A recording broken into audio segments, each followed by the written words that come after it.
gentlemen, parents, relatives, friends, and graduates. Good morning and welcome to the 15th graduation ceremony of the Croft Institute for International Studies. And thank you for being so accommodating to all the weather-related changes.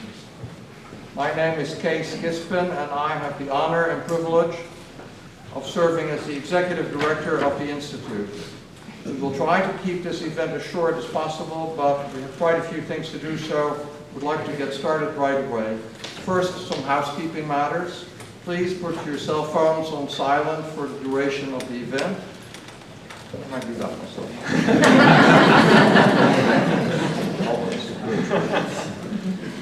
The program will take approximately 1 hour. Immediately following is a reception and luncheon on the veranda, and because of rain, maybe we'll rearrange this room a little bit. Immediately following to which everyone is invited. There's a video monitor outside here on the porch for the overflow people who couldn't be accommodated in the room. Next, I would like to thank all the people who have made possible today's joyous and important occasion. I'd like to begin by thanking the trustees of the Croft Institute. It was the trustees of the Joseph C. Bancroft Charitable and Educational Fund who in 1997 agreed to fund the university's proposal for an international studies program. Since 1998, when the Croft Institute first opened its doors, the Bancroft Fund has contributed approximately $38 million to the Institute to pay for its operations, the renovation of this beautiful pre-Civil War building, the salaries of the staff and administrators, the Croft scholarships, and many of the dedicated Croft professors who teach the students in the Institute and whom you see here today. In that same period, our count of Croft graduates, including today's class, has reached a number of 411. It is good to remind ourselves that the Croft Institute would not exist without the Board of Trustees' extraordinary generosity. Next, I would like to thank the staff of the Institute. Associate Director Dr. Will Schenk. Please stand.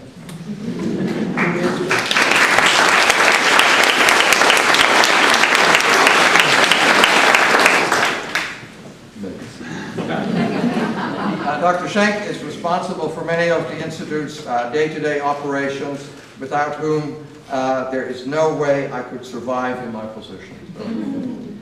Along with Dr. Schenk, my thanks go to our Interim Operations Manager, Lisa Millet, Network Administrator, Kosa Osadov, and especially our Coordinator of Admissions and Academic Programs, Margaret Ross-Long.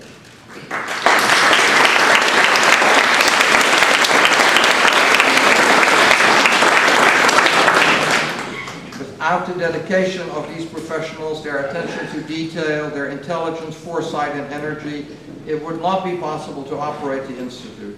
I also want to thank our student workers who serve as receptionists and building monitors and who perform the countless other tasks that make the program run as well as it did this past year.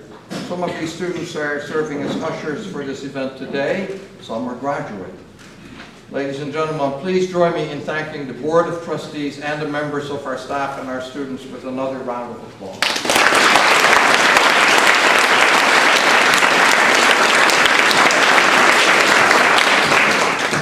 Next, I would like to thank and recognize the Croft faculty, many of whom you see here seated to your right.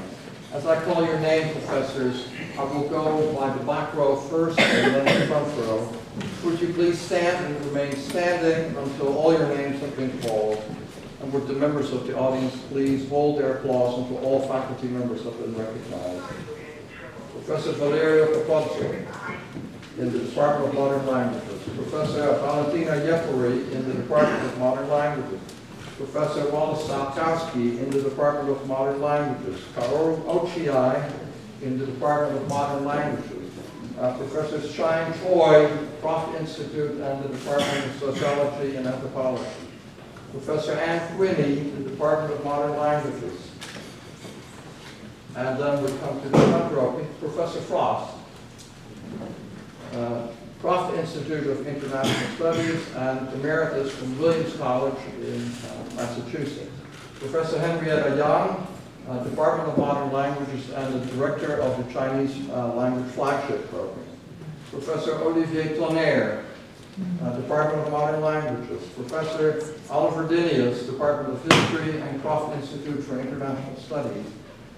Professor Joshua Howard, Croft Institute and Department of History. Professor Jeffrey Carter, Department of Political Science. Professor Kate Centellas, Department of Sociology and Anthropology and Croft Institute. Professor Vivian Ibrahim, Department of History and Croft Institute for International Studies. Professor Maria Fionda, Department of Modern Languages. And last but not least, Professor Joshua Howard, Joshua First,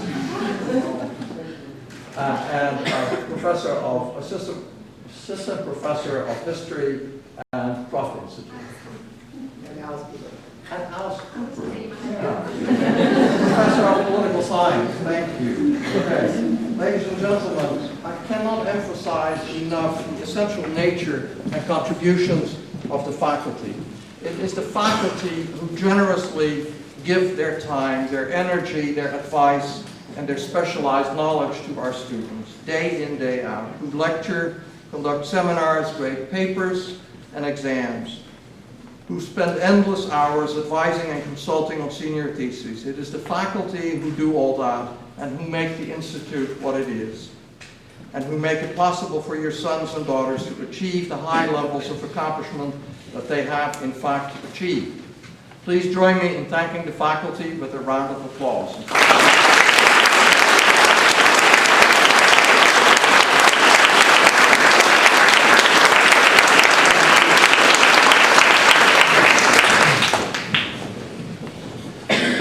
As many of you know, this has been an eventful year in the life of the university and the Croft Institute. It began when our longtime dean, Dr. Glenn Hopkins, suddenly and unexpectedly retired July 1, 2014. Overnight, the College of Liberal Arts, to which the Croft Institute's academic program belongs, was rudderless. To be sure, we have a highly competent interim dean, but decisions were inevitably postponed, and we found ourselves in a state of suspended animation. This will soon end, no doubt, but even with a new permanent dean, the uncertainty and lack of guidance for the college will linger for a while. In the fall, we learned that one of our own beloved Croft professors, Dr. Vivian Ibrahim, and the university's chancellor, Dan Jones, had both developed life-threatening lymphomas. Another blow was the announcement by one of our most admired professors, Dr. Peter Faust, that after more than 15 years of teaching here, he will leave the Institute and retire to his long-term home state of Massachusetts at the end of this academic year. In other words, in the next few days. Finally, our superb and delightful administrative coordinator, Robin Queen, unexpectedly resigned in April to move to Florida, where her husband had received an offer that she couldn't possibly refuse. So where's the good news, you might ask? Well, it looks as though one way or another we will survive the changing of the guard in the dean's office. We have an opening on the Croft staff. Please talk to me after the ceremony. And if you're interested. Chancellor Jones and Dr. Ibrahim, I'm very, very happy to report, miraculously survived their lymphomas and immediately went on to face new and exciting but very different challenges.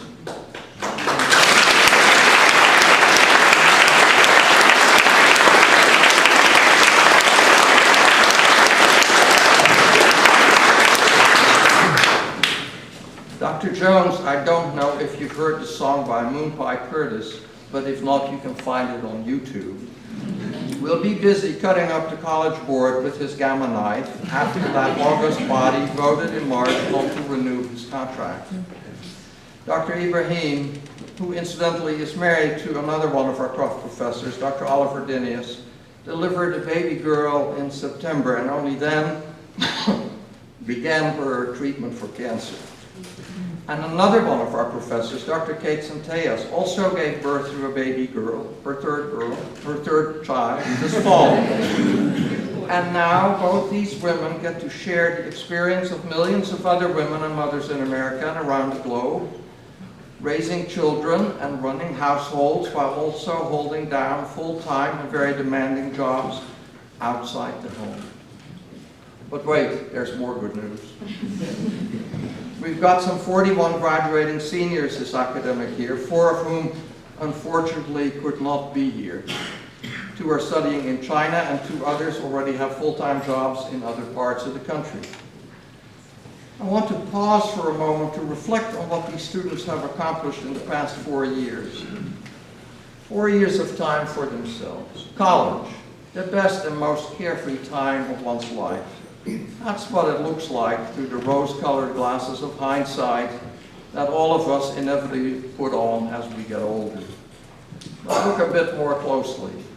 These students to my right here are the survivors, the toughened veterans of a cohort of some 60 highly promising 18-year-olds who started the International Studies major 4 years ago. As you all know, not everyone is admitted to Croft, and not everyone who is admitted makes it to the finish line.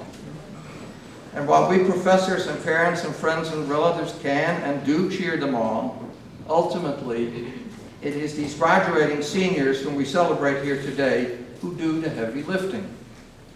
For they are the ones who managed for 4 years to marshal the inner strength and resourcefulness to complete all the requirements for graduation, to jump through all the hoops we set for them, to stay up all hours of the night, to finish assignments, to get ready for the OPI test, to write 50 or 100-page theses and travel to the ends of the earth to do the research for their thesis or to become proficient in their chosen foreign language. This is a challenging major, and many of the students you see here have made it even more challenging by adding a variety of other majors and minors, such as economics, foreign languages, intelligence and security studies, ROTC, public policy leadership, journalism, accountancy, business, and the pre-med curriculum. And many of these graduates, those with the white stoles around their necks, are also members of the Sally McDonald Honors College, Barksdale Honors College, which bestows privileges on them, to be sure, which also makes additional demands on their time. If you look at your program and take the trouble to count, you will see that we have some 14 members of Phi Kappa Phi, 14 inductees to Phi Beta Kappa, and 4 Taylor medalists. Phi Beta Kappa is the oldest and most prestigious honorary society in the country, and only about 1% of graduating seniors nationally earn that distinction. Croft students, again, are the single largest group of Phi Beta Kappa inductees on campus. The Taylor Medal is the highest academic honor for undergraduates at the University of Mississippi, and every year only a tiny fraction of students receive this award. For these graduates of our relatively small program to have earned 4 Taylor Medals this year is a notable accomplishment indeed. Ladies and gentlemen, please join me in congratulating the graduating Croft class of 2015.